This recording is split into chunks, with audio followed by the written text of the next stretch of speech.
Welcome in, guys. It's another glorious Monday morning. We're so happy that you're here with us today. Welcome to Britt's Fantasy Blitz. I am your host, Britt Flinn, and we've got a lot of stuff going on for you again today, like always. There was a ton of news that went on this weekend in training camp. We're going to talk some ADP Risers and Fallers based on Justin Fensterman's video over on fantasyalarm.com. And we are going to be joined by none other than Jim Coventry of Rotowire and SiriusXM Fantasy Sports Radio to talk a little bit of ADP and then some players who may be overhyped or underhyped in training camp. As always, please put your comments, questions in the chat. We love to hear from you. And don't forget, while you're there, hit that like and subscribe button to both the Fantasy Alarm and Better Sports Network YouTube pages. All right, so let's get into it. Like I said, we've got a ton of stuff going on today around the NFL and to catch up on from over the weekend.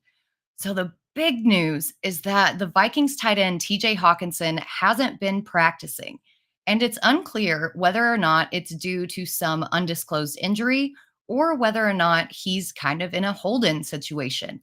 This might just be standard negotiating practice, but if he's looking to reset the market, like some sources have suggested, then it could be a little more difficult to navigate.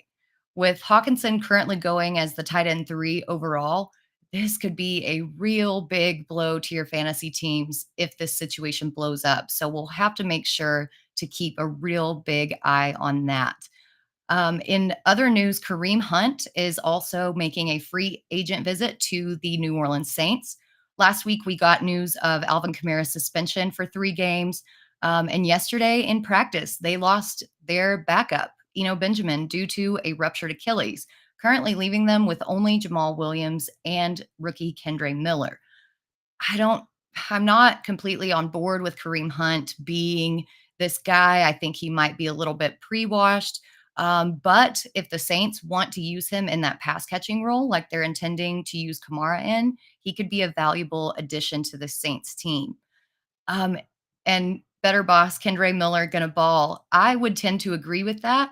But we're just going to have to see. We've seen with rookies that if they are not good in pass protection, which is typically the last thing for them to learn, that they don't necessarily get as many snaps as the incumbent veterans, even if they are a little bit more efficient.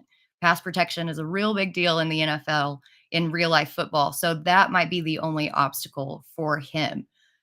Speaking about another running back free agent visit, the Cowboys may be in the mix as one of 3 teams to sign Ezekiel Elliott.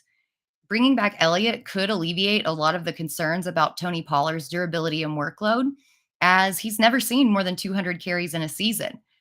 It also came out that in addition to his suspension, that Ronald Jones will also miss some time due to a groin injury suffered on Saturday. So not only do you have concerns and questions around Tony Pollard's consistency and production if he does get that workhorse role, you've got a depth issue if Ronald Jones is going to be out there miss for a long time.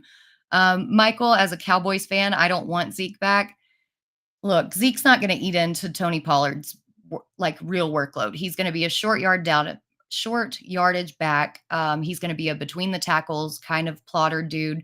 He's not going to eat into Pollard's fantasy value. What he will do is alleviate some of that pressure and potentially help in the absence of Zach Martin if Zach Martin continues to hold out. So that's just my opinion as another completely unbiased Cowboys fan.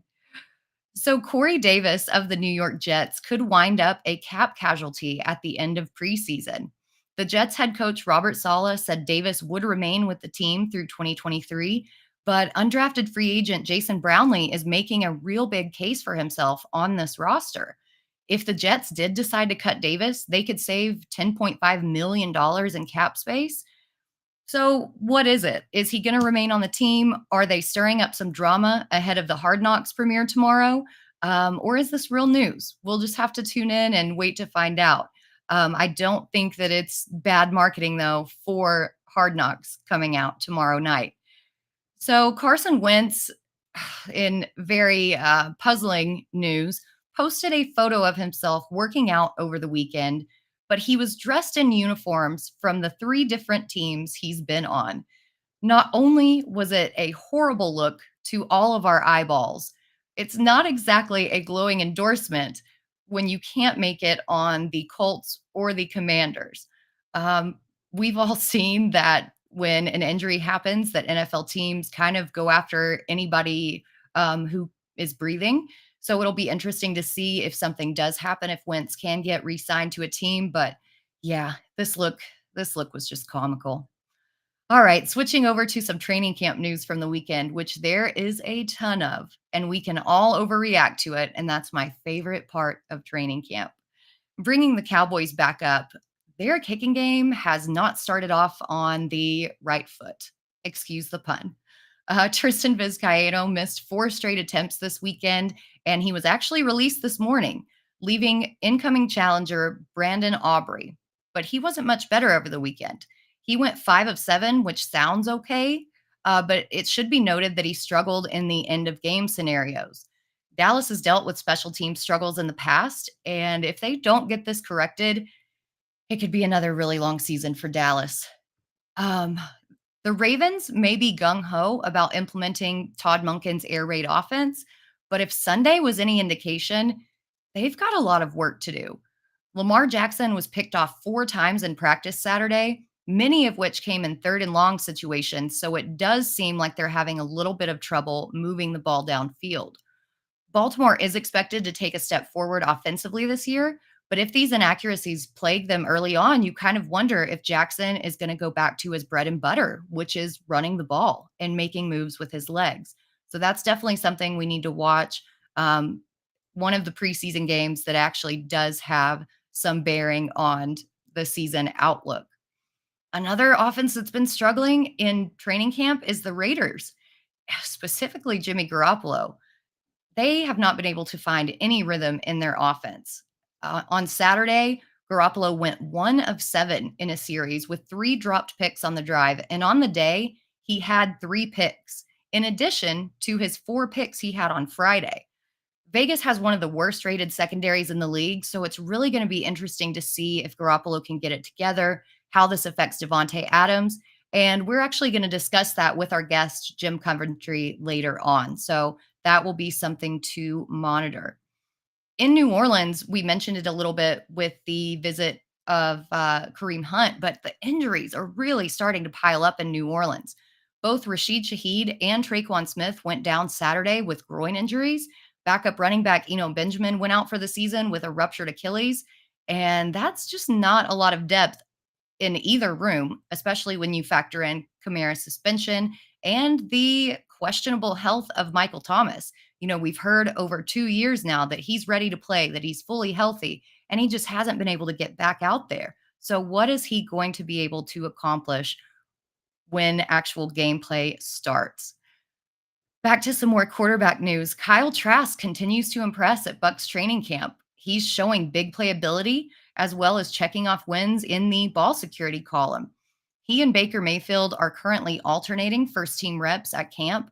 But if Dave Canales' remarks are any indication, the winner of this training camp battle is going to be the one who takes better care of the ball. And right now, that's Kyle Trask.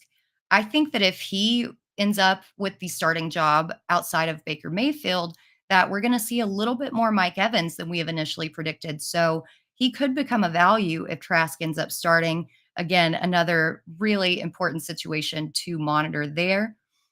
Anthony Richardson, the rookie quarterback in Indianapolis, is continuing to put up solid practices over the weekend, and head coach Shane Steichen has been heaping praise on the rookie. Gardner Minshew has the edge in experience and does have experience in Shane Steichen's offensive system. But if Richardson continues to impress, it's really going to be hard not to start him.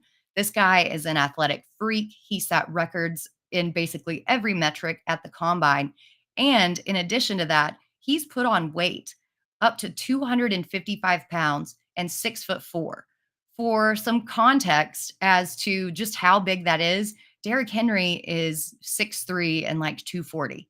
So if this guy gets hurling towards you at full speed, he's going to be almost impossible to stop and to take down. Yes, I know that there are some concerns about his development, about his experience as a starter, but if he's catching on to this system as well as we think that he is, there's no way that he doesn't go as a QB1. I mean, he's going to get these reps. He's going to have fantasy ability with his rushing ability.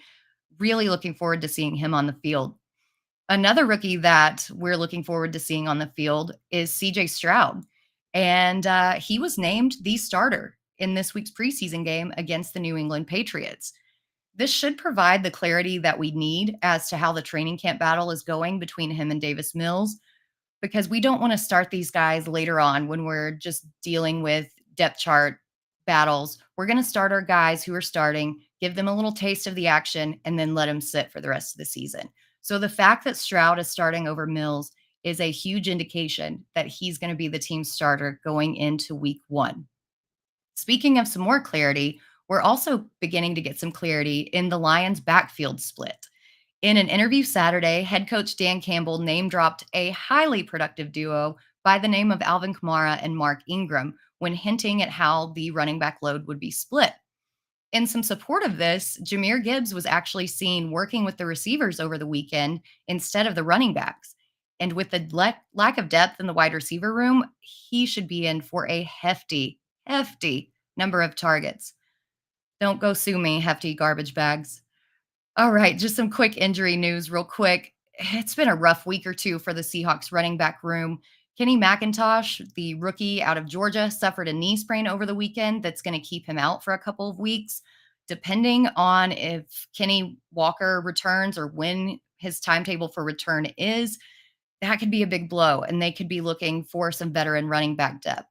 Michael, as far as I know, Taylor is still not practicing. That situation is still very much up in the air and is a very contentious situation. So we're all still looking for updates on that. Miami rookie Devon Achane missed practice yesterday with an undisclosed injury. He's listed as day-to-day, so it's hopefully not serious, but it is something to monitor, as that running back room is comprised of Raheem Mostert and Jeff Wilson, who have both dealt with their fair share of injuries throughout their career. Patriots second-year receiver Tyquan Thornton has been limited in practice due to an undisclosed injury. And on the heels of this news came a beat writer report that Kendrick Bourne is overtaking him as the wide receiver 3. Now, that's not to say that Thornton couldn't have some value on special teams to come in if Devontae Parker gets hurt, things like that. But the way that this running or wide receiver room is split and the way that the tight ends are getting heavily targeted in training camp practice, it does make you wonder what, if any, fantasy value Thornton possesses. All right, so we'll end the injury news on a positive note. Garrett Wilson is expected to be ready to go for the Jets' second preseason game. That's huge, wonderful, excellent, fantastic news for the explosive second-year receiver. And after Aaron Rodgers praised him in the preseason game last week, I'm really excited to see how he looks on the field, how that chemistry is developing, and what they're going to do with him in that offense. All right, guys, that's our news for today. As a reminder, all of these training camp battles, all of these injury updates, they're available with real-time updates in Fantasy Alarm's 2023 Fantasy Football Draft Guide. This is what we call a living draft guide. We're not just going to post an article, let it sit up there with inaccurate information. No, as soon as some information comes down the line, as soon as some news comes down the line, we're going to be in there updating it for you so that as draft season gets kicking off, that you're going to go into your drafts with the most up-to-date information. Go to fantasyalarm.com/draft guide for your copy of it. That also includes our cheat sheet. It's got auction values, it's got tiers, everything that you need to go into your draft day is in that cheat sheet, and that is included in the draft guide. If you want a little bit more, if you're thinking about NFL DFS, which is coming up with the first slate of games already released, sign up for our All Pro package. You get a 7-day free trial with that package. You get access to all sports, our playbooks, our lineup generators, our MMA, our UFC, NASCAR, every sport that you want, including our seasonal and daily content, is included in that package. So again, sign up for that All Pro package today with a 7-day free trial to just kind of check it out. To do that, go to fantasyalarm.com/allpro to sign up today. All right. I'm super excited for our guest today. We're welcoming in Jim Coventry, again, of Rotowire and Fantasy Sports Radio on SiriusXM. Jim, how are you doing? Oh, excited to be here, Britt. It's always football season. We love talking football. It is. And you are one of the guys who never takes a day off. I was new to TikTok. I avoided it as long as possible. And one of the first faces that I see on there is my friend, Jim Coventry, just providing excellent, amazing advice. And your personality and your delivery is just so amazing. You're so enthusiastic and so wonderful about that. So, as an old, can I ask you how you got started on TikTok? Because I need to learn how to make some videos. The good news is I don't dance on TikTok. So we saved the world right there alone. Hey, Rotowire, we have a social media department, and they told me that we need to do some TikToks. And, I guess one thing that's always worked for me, be it on XM or on videos, is I've just been blessed with energy and enthusiasm and like passion when I speak. I don't have to formulate it. And so at that point, once you have that down, just getting information out, that's what I do for work. So just having that natural ability to be able to get energy out there, it kind of works.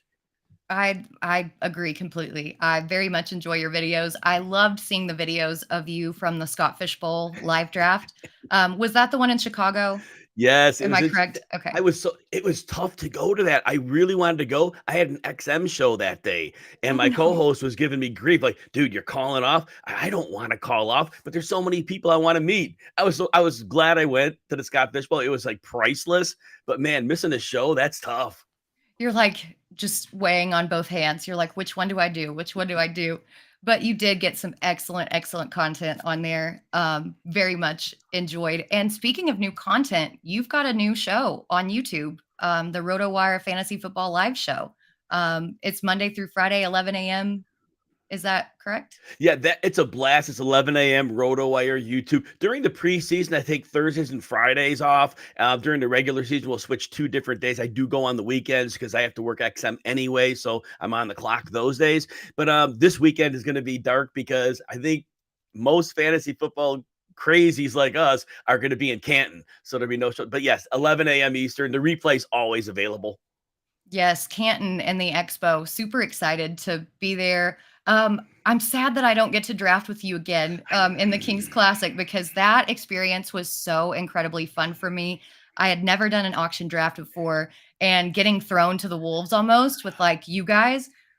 Oh, it was wonderful, but also just kind of, oh my gosh, what am I doing here? But I learned so much from listening to you guys. And you're a former Kings Classic champion as well. So that's really hard to do in a 14-teamer.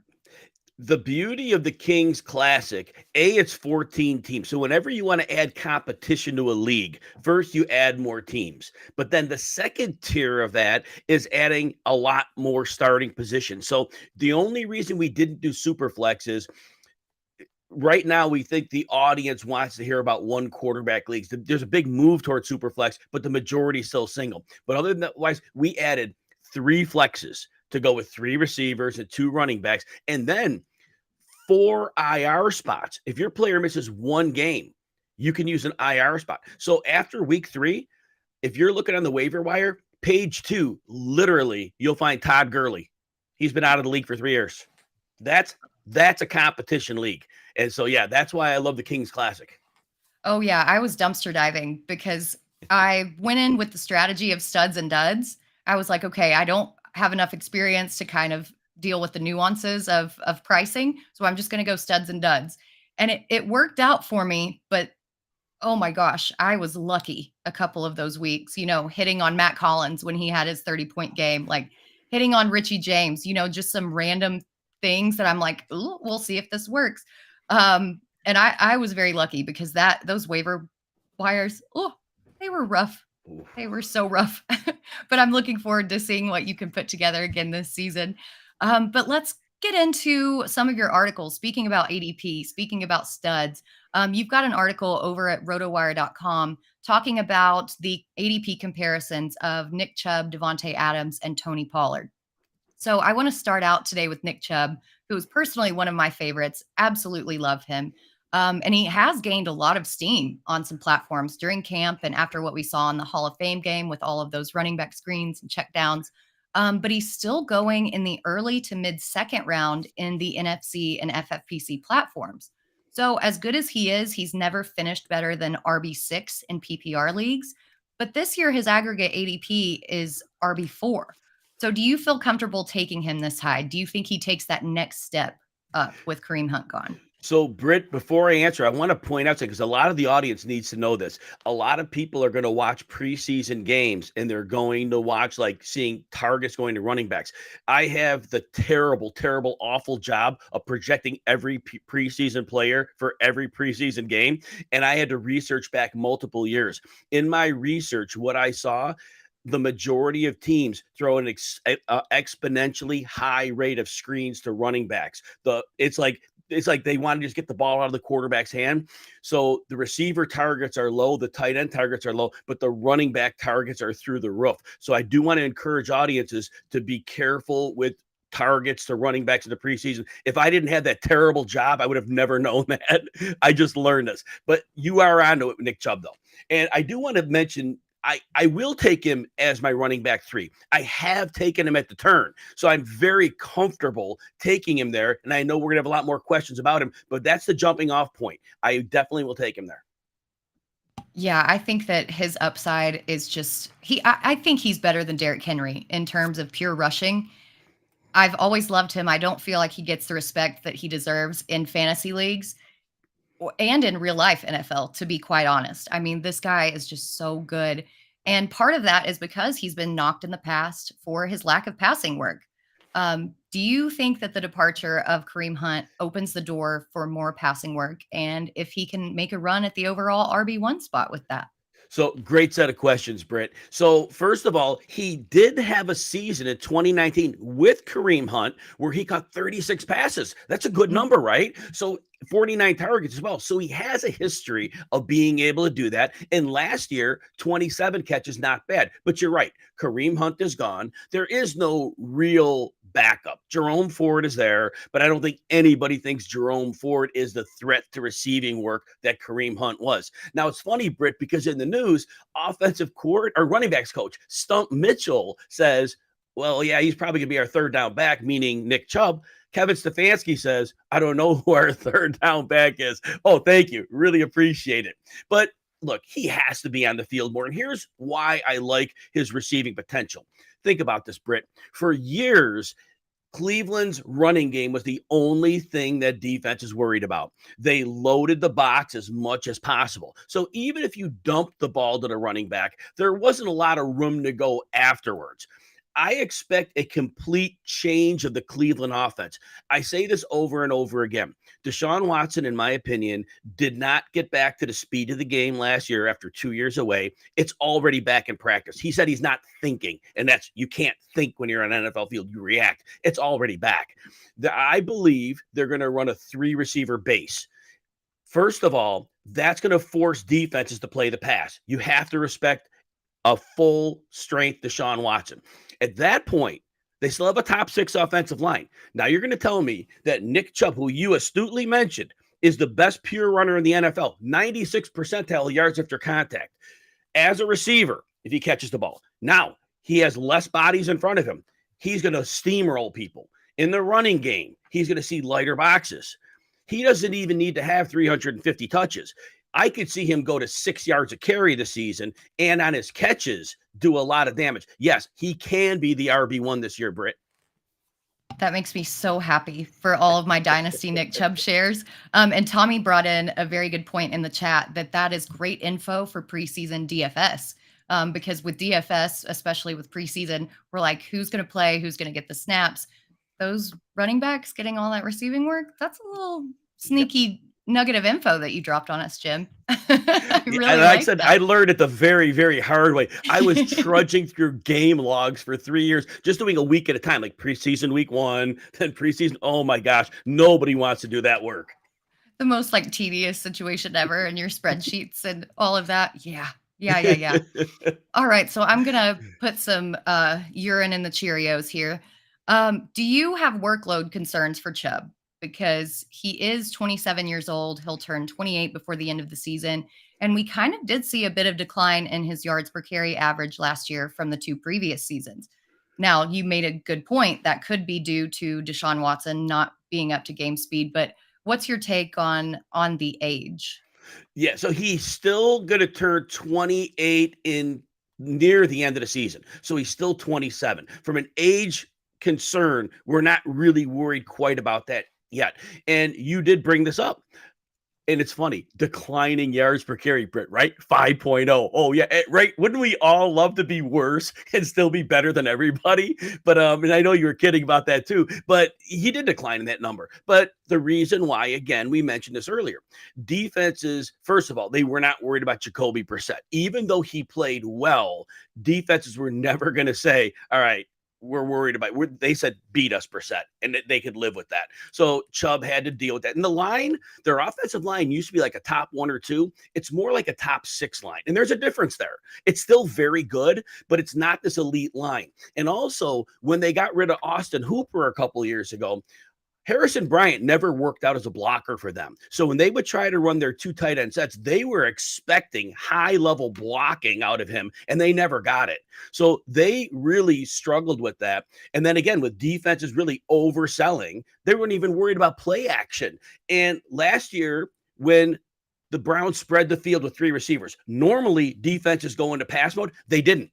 They stayed in run mode. They did not care. So Nick Chubb had a lot of things working against him, yet he still had 5 yards per carry. So I think workload-wise, he's still young enough. They are paying him big money. They don't have a viable number 2.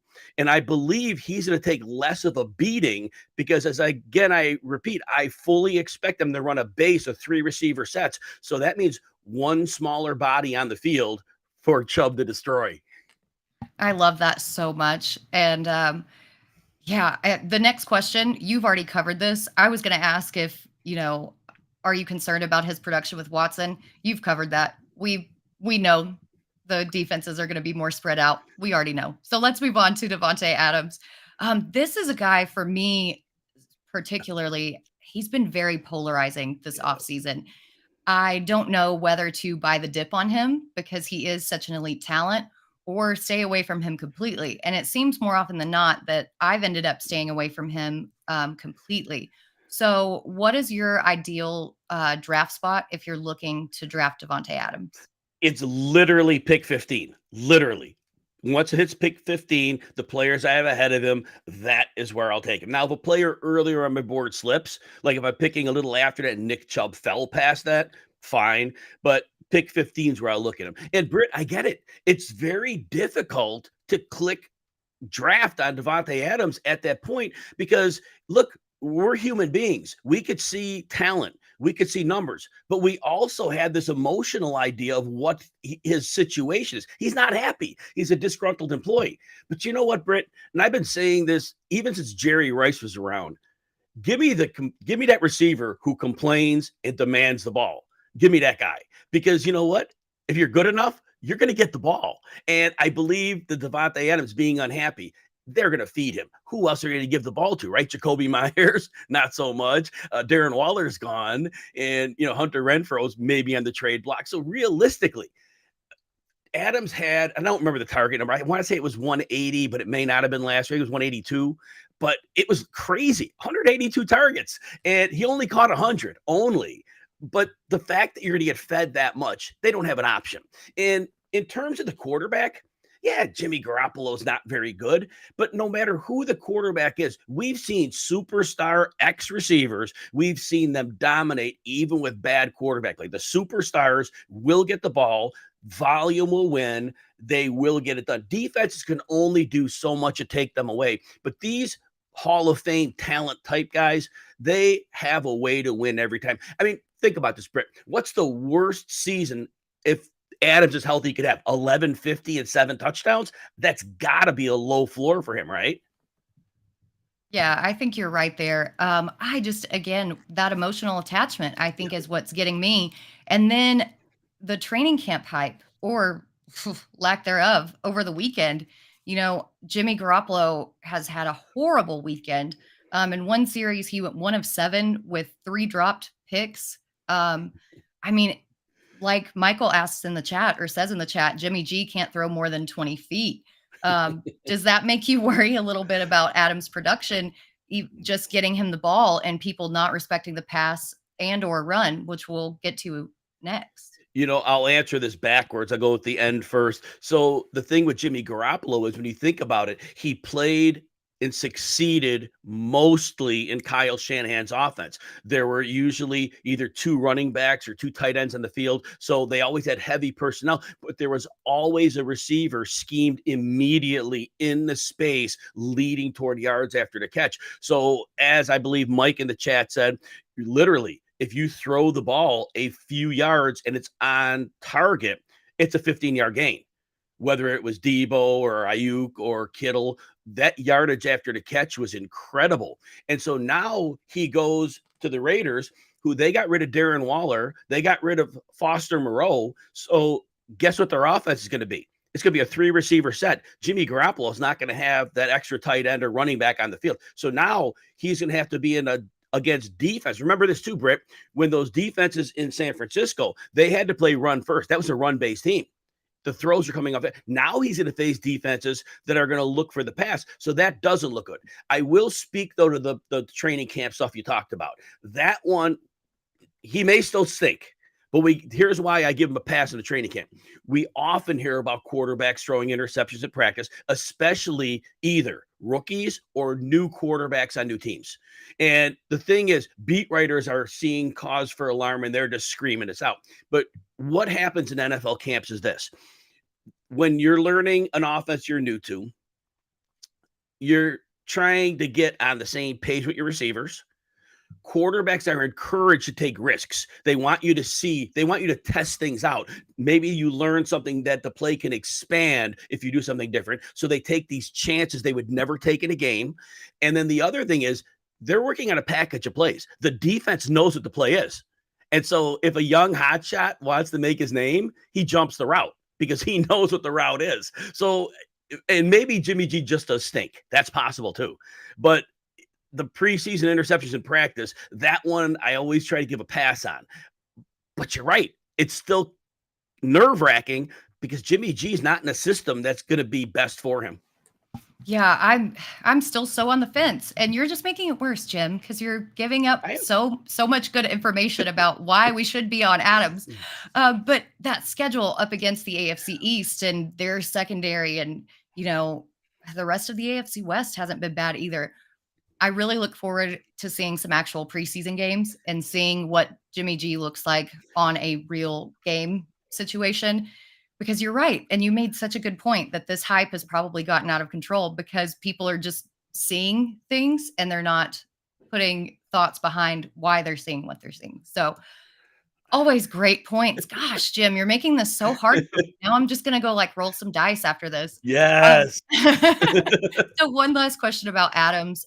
There is the looming possibility of a Josh Jacobs holdout. And if that happens, I feel like defenses aren't going to respect the pass at all. So do you feel better or worse about Adams if Jacobs comes back or if he holds out? It's funny. It may actually benefit Jacobs, and you wouldn't think so because defenses had to respect 50-50 on them last year. But if they have to guard pass, they get more defenders out there, but the targets are going to go through the roof. So Adams might see a much lower yard per catch because last year it was ridiculous. They were getting him downfield shots. I want to say his yards per catch was around 15-ish, and that was 2 yards higher than it was in Green Bay. This version of the offense, he's not getting 15 yards a catch. That's going to be more 10.2. But if he catches 150 passes, don't rule that out. Do not rule out Devontae Adams because if teams are dropping 8, basically they are going to put a cushion to make sure there are no big plays. They're going to stop chunk plays. But that means Adams is still going to be open near the line. It's going to be a lot of short passes, but he still by volume gets to that 1,150 yard mark. Like I said, don't rule out 150 catches. So I think the more they have to throw, defenses can only do so much. They could stop him from big plays. That's about all they can do. And in PPR leagues, honestly, those little short, target instead of those downfield, it may not look the prettiest, but it may work out better for you in the long run. So always something to think about. Man, I'm going to have to find my dice for real. So let's talk about the last guy in your article, Tony Pollard. he was a fantasy darling last year. He provided humongous return on his ADP, but this year he's going off the board as RB7. So, how do you feel about drafting him, which is where I kind of feel his ceiling might end up being? Britt, it's tough this year because, well, before the turmoil, I love Jonathan Taylor. I love Nick Chubb. I like getting one of, not Taylor anymore because I don't know what to expect. But in that second round, I'm not really looking running back.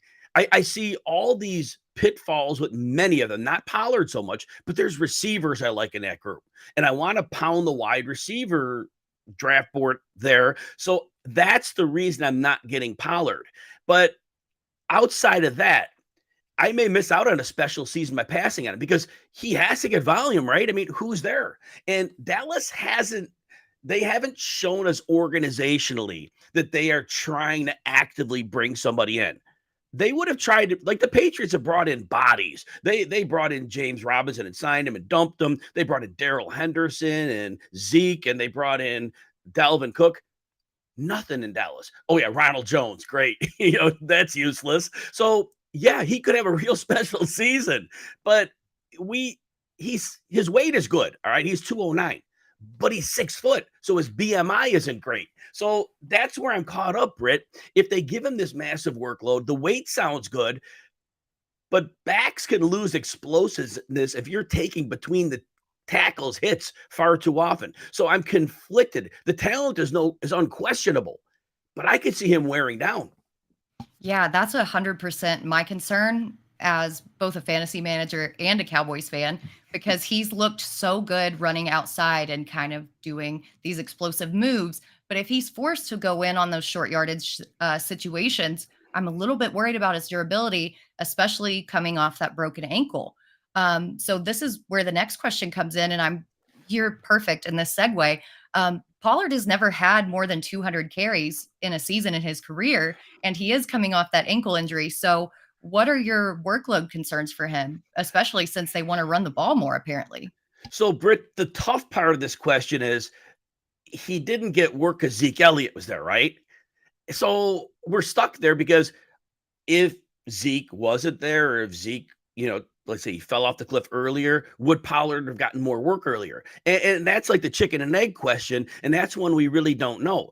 But yes, you're right. It's a big step up in potential workload. And the fact we haven't seen it, there's questions to that. And we've seen teams throughout the league. Even if you think about it, when Alvin Kamara was young, Sean Payton limited his carries. His carries were limited to like 15 most of the time. I mean, there were weeks he got more, but it wasn't frequent. They used him in the receiving game to get him out in space. And so, but we saw he could put up top 3 running back numbers based on that type of usage. But if Dallas, again, back to our initial point, if Pollard is forced to take those between the tackles runs, that's the problem. We want Dallas to add somebody, Britt. We want them to add somebody.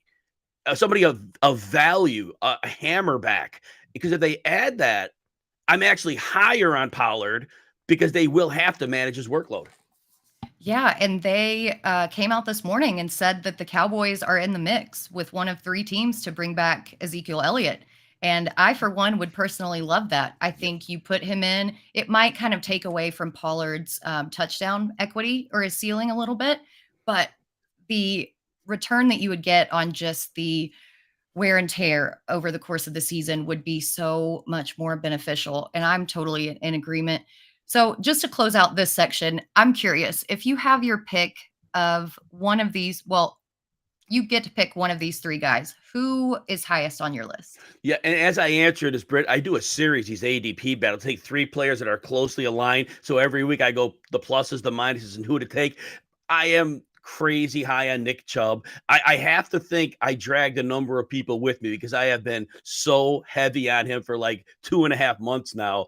But yes, it's Nick Chubb all day long. I will take Nick Chubb as early as the 10th pick in a draft. And the other players, obviously, Devontae Adams, pick 15 is where I started looking at him. And if I were to look at Pollard as a running back, probably right after pick 15. So to me, Chubb, although he was very close in aggregate ADP to these 2 players, to me, he's far more valuable. And I think that's something that gets lost often is that people just look at ADP and they feel constricted and they don't want to take somebody too early.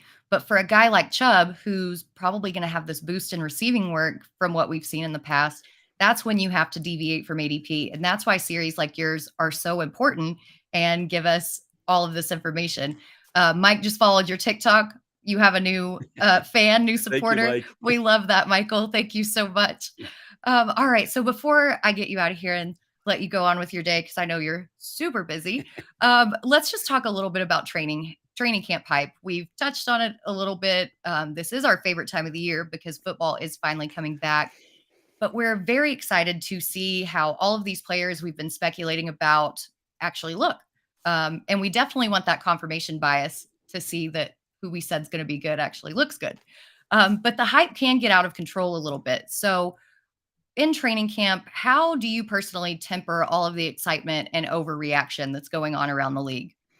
Kind of the way you heard me break things down earlier, I kind of know what to throw away from camp reports. I've been doing this forever, and I kind of know what is real. And then I always defer back. I do my own scouting reports on players, and we get the younger players and, just piling on top of year after year usage and trends. And so at some point, I'm able to keep a somewhat rational mind about the players and make as many mistakes as everybody else, but at least they're rational mistakes. Truly, the process was good, right? That's what we always say. The process was good. So there are a couple players I want to hit who have been getting quite a bit of hype out of camp. I just want to get your opinion on some of these guys. One of which is Brandon Ayuk. And I was very high on him in the second half of last season. I wrote in the hot takes article that I was doing for Fantasy Alarm that he was actually going to be the wide receiver one over Deebo Samuel. And it kind of turned out that he was. Now we're getting all this hype in camp that nobody can cover him, that he's so good at separating. I think Deebo himself said that he can't be covered even in a phone booth, which how does Deebo know what a phone booth is? How do you know what a phone booth is? I'm a little bit older, but yeah. So Brandon Ayuk, how do you feel about his outlook, especially with kind of what's going on in the quarterback situation in San Francisco? Britt, it's a good and a bad thing. Brandon Ayuk is a legitimate superstar. And actually, he was in the doghouse like two years ago, and Shanahan was unhappy with his work ethic. But once they cleared that up, Brandon Ayuk, if he was on a team where he was like the clear X receiver used with high target share, we would be talking about him as a second round fantasy pick. Unfortunately, the hype is about right, because he's going to get his, but the problem is the ride's going to be bumpy, because in that offense, we mentioned Shanahan earlier, it is a run-based offense. McCaffrey's going to be a big part of the passing game, and then it's a matter of whose week it is. Is it Ayuk's week to get targets? Is it Kittle's week? Is it Deebo's week? They all have to get the ball because a coach can't alienate these superstar players. And when we look back, Ayuk gets 1,000 yards, right? But he was less than 10 PPR points in 8 games. And then he didn't even is 15 games where he was 14. I'm sorry. He was between 10 and 14 PPR points 7 times. So there weren't many ceiling games. There weren't many at all. But he gets there, but he's not going to reach his talent level because of the team he's on. And it's heartbreaking because he is a stud. I think so too, man. It's so disappointing to see these elite players. I mean, he's literally one of the top 2 or 3 in separation, and his ability to get open is absolutely insane. But yet he seems to be stuck with all of these game manager type quarterbacks and heavy run game system that it just doesn't, you just never see his full potential. And I'm with you. I haven't taken a lot of Ayuk just because of that floor ceiling debate that you just brought up. But I do think that in real life, he's going to be super enjoyable to watch on Sundays. Oh, 100%. Yes. Cannot wait. Again, hate it as a Cowboys fan. The next guy on my list is the rookie out of Tennessee, Jalen Hyatt. It's kind of seemed that New York has just gathered this elephant graveyard full of slot receivers and little small guys, and then Darren Waller. Jalen Hyatt has had some good highlights in camp, but he's also had some pretty bad drops. So how do you feel Jalen Hyatt? Where does he stand on the hype train for you? So any hype he gets this year is going to be overhyped. And when he came into the league, when I studied his college film, I profiled him as a vertical slot receiver, which he won't be there because they got a billion slot receivers, or a situational deep threat on the outside. Thought he could do that as well. He has game-breaking speed, and aside from the camp drops, his hands were good in college. And if it passed a little off target, he could get to it. But after the catch, not much. Here's the other thing. He ran a lot of just vertical routes in college, and you can get away with that, right? You can just run by people and it works. But the thing was, very quickly, Darius Slayton, they didn't like him. He had a good rookie year. They didn't like him the next year. Last year, they were on the point of getting rid of him, and then he won them over, and then they made him like part of the staple. I think Slayton is easily their deep threat. Hyatt's going to be buried behind Slayton because they only need one deep threat in that offense, and that's going to be the problem. Over time, Hyatt could develop into more, but I think right now, Slayton is ahead of him and is going to stay there. Yeah, that route tree is very concerning when you look at just how limited that tree was. That's my big pause on him. You can't ever count out a Biletnikoff Award winner, but No. again, that was in the NCAA. This is the NFL with like real professionals. So I just want to hit maybe a couple more here because I've already kept you too long, but you're so fun to talk to. I love it. So Jahmyr Gibbs out of Detroit, obviously they've got David Montgomery. He's a rookie running back, but they took him with very high draft capital. Now we hear that he's working with the wide receivers running routes. So, man, we hear it all the time that this running back's lined up in the slot and he's going to be running routes. And then it comes around to the actual season and he's in the backfield. So do you think that Gibbs is going to live up to all this receiving hype that we're hearing out of him? So I think he's clearly going to be a receiving based back. Dan Campbell has laid out the blueprint for us already. He didn't like DeAndre Swift because he couldn't stay on the field. I get that. But he had what I call the innings eater. He had Jamal Williams just grabbing the early down carries, taking that pounding in between the tackles, brings in David Montgomery. Now, Montgomery makes a million people miss, but he can't get yards after contact. I don't know what good that is. But regardless, he's still going to take those, I call them innings eater downs. So, and I don't think you want Gibbs between the tackles a ton either.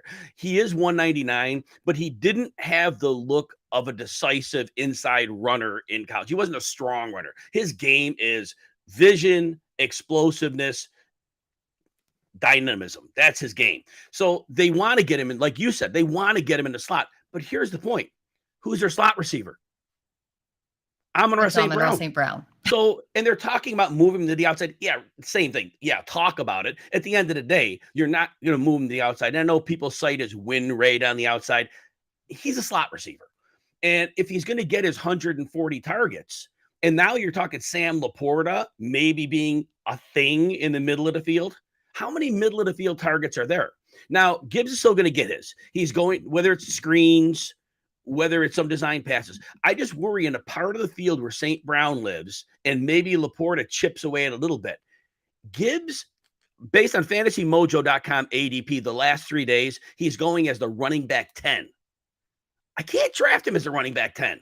To me, there's too much uncertainty. The player is amazing. I don't know what his role is. That's the big question, right? We're doing the player debate series over at fantasyalarm.com. And the one that I wrote yesterday was on Gibbs. And I looked up his aggregate ADP and it's shot up from like RB19 to RB14 just across all of those sites. And I'm like, what is happening here? This hype is getting out of control. And that's where you have to make that differentiation about, okay, is he going to provide return at ADP if he's going this high? Where am I reaching just a little too far for this really talented guy? So great information, great things to think about. I'm so happy that you came on the show. Thank you, Jim, so much. Just let everybody know where they can follow you, where they can find your stuff, and what you've got coming up. Yeah, so in the preseason, I guess following me on the X, Twitter, what are we calling it these days? But I do 5 player threads a week. And you heard the way I tend to break down players. I put that into thread form. You'll get 5 of those a week. Like Britt said, I don't dance. Thank goodness for that. But I I'll do a lot of them on Rotowire and then repost them. So that's where those are going. SiriusXM on the weekends, not this weekend because of the Expo, but Saturdays and Sundays, 1 to 3 Eastern. You could catch me there. And the Rotowire live show that Britt will be on Wednesday of this week. Yeah, very excited about that. That show on Rotowire YouTube. It's 11 a.m. Eastern, 5 days a week, off Thursday and Friday. Britt, appreciate you having me here. Thank you so much. Can't wait to see you this weekend in Canton. 100%. It's going to be a blast. I'm so ready. Thank you, Jim, so much. You're awesome. Oh, guys, did we have time to lock all that information in our brain? That was such invaluable information. And again, we thank Jim so much for coming on here. Getting closer to the end of the show, let's hit on some risers and fallers. We've kind of talked about ADP throughout the show, and our fantasy football drafts are kicking off. We are getting closer and closer to the start of the NFL season. And with that, we're seeing some major movement in ADP. So, why does it matter whether or not a player is moving up or down in ADP? Well, if you're punting on a player hoping that he's going to fall to you and he's one of these risers, you need to know what the general consensus is. Looking at players who are rising and or falling is a pretty good indicator of how the general public views these players and if you'll be able to scoop them up at some value or if you need to reach a little bit on them. Justin Fensterman has a new video out on fantasyalarm.com discussing the latest movers. So let's hit on a few of them here and make sure that you guys go over and check out the full video again on fantasyalarm.com. So one of the risers is Los Angeles Chargers wide receiver Keenan Allen. I know that he missed 7 games last season due to injury, and it kind of seemed for a little bit that people had jumped on the train of thought that he was injury prone. But the FFPC drafts have shown a jump in ADP with him going around 40.08. The addition of Kellen Moore at offensive coordinator and all the training camp hype hints at a deeper, more high volume passing game. And although Allen is older, he's been a consistent producer. If you look at those games where he came back from injury last season, he only saw fewer than 7 targets once in 8 starts, and he actually saw double-digit targets in half of those games. What's even better for fantasy is the results. We all love results, right? In that span, Allen finished as the wide receiver 3 in PPR formats, wide receiver 4 in half PPR, and even wide receiver 16 in standard scoring. So this guy was doing it all. He was all over the field. If you're looking to get a discount on Allen, be sure that you are not the only one. I think that he's woefully undervalued in fantasy drafts right now. And if you want him, you're probably going to have to reach to get him. The best advice for these risers is to know who is in your league, who you're competing with, and what their draft preferences are. Watch how the board falls. And again, like we mentioned with Jim, don't be a slave to ADP. Go get your guys, and deviating from that path is the best way to differentiate your team. Sky Moore of the Kansas City Chiefs is another receiver that's been slowly creeping up draft boards. And in fact, he's just cracked the top 50 in aggregate ADP. Moore has been getting a ton of hype at training camp. And with Kadarius Toney injured, some of the beat reporters are saying that Moore and MVS are the only 2 receivers who are actually locked into their role. So we haven't seen a ton of his work last season. He only saw 28.5% of the snaps and just got 33 targets, but he does have a ton of speed. And if he is locked into the slot receiver role where he's going to get that high volume of snaps, it's likely that he is going to have a role in this offense. Now, to kind of temper that, it is also likely that Kansas City kind of runs this wide receiver by committee, similar to what we saw last year. So I'm not quite sure that Moore's quick rise in ADP is warranted, but there is some variation in ADP across sites. So he's going anywhere from 94.5 all the way down to 131.41.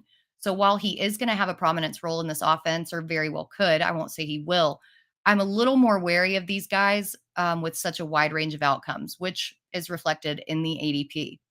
So let's talk about a faller real quick. If you have any more questions before the end of the show, please throw them in the chat. I would love to answer them. So one faller Finsty includes in this video is Eagles running back DeAndre Swift. He's going all the way down at an FFPC ADP of 77.89. The Eagles traded for him in the offseason after losing Miles Sanders, but he's been another player who has been very polarizing. One of the knocks on him is that with a running quarterback, the Eagles don't check down to their running back. And in fact, in 2022, the Eagles ranked dead last in total passes to their running backs. Swift, as a pass catching back, looks to have a very sparse role unless Rashad Penny is injured. But speaking of injury, Swift has dealt with his fair share. I mean, I don't think it's as big as people make it out to be, as he's only missed 3 games in each of his last 3 seasons. And Rashad Penny isn't exactly a paragon of health. But if something happens to Penny, Swift is probably in line for the bulk of the work. And he did post a yards per carry average of 5.5 yards last year. Now, behind a better offensive line, if he gets the work, he should be able to produce at a high level once again. But the biggest crux of this argument is that pesky little word, if. If he gets the carries, if the Eagles pass more, I think this uncertainty is driving down his draft stock. And I don't see him getting there, unfortunately. Michael has a question in the chat. Do I think Josh Jacobs is a good option in the second round? Personally, I'm a little bit out on him. I don't like the inexperience at offensive line. I don't like that defenses aren't necessarily going to respect the pass. And I think that we're looking at what he did last season as an indicator of what he's going to do this year. I don't necessarily think that he's going to hold out or, not play the greatest or do a sit in with an injury or anything like that. But I think that the efficiency is going to be down. I would rather take several other backs in that round. Like I think I would take Tony Pollard over him. I would take Derrick Henry over him. I would even wait till the third and even potentially take Najee Harris and even punt it to the fourth and take like a Miles Sanders. So yeah, I'm unfortunately out on Jacobs. If Tommy's still in the chat, I apologize for the Raiders slander. But that's it for us today, guys. We've covered training camp news. We covered ADP Risers and Fallers. And again, thank you so much to Rotowire's Jim Coventry for coming on the show. I'm going to have to freeze all of that information into my brain. So there are a ton of articles, again, coming out on fantasyalarm.com. We've got the player debate series. We've got the fantasy football cheat sheet. We have got the fantasy football draft guide. Again, go to fantasyalarm.com/draft guide, or for the all pro package, go to fantasyalarm.com/all pro. Test it out with a 7-day free trial and get all of the sports and all of the features. Coming up next, make sure that you stay tuned for the Fantasy Football Game Show from Front Yard Fantasy, the Better Sports Betting Show with Dan Servadidio and Howard Bender, and the MLB DFS live stream with James Grande and John M. Pimba. I will be away on Friday and Monday because I will be at the Fantasy Football Expo, but make sure that you tune in next Friday, August the 18th at the same time, same channel. Like and subscribe, hit that follow button. And as always, thanks for getting blitzed. We'll see you next Friday.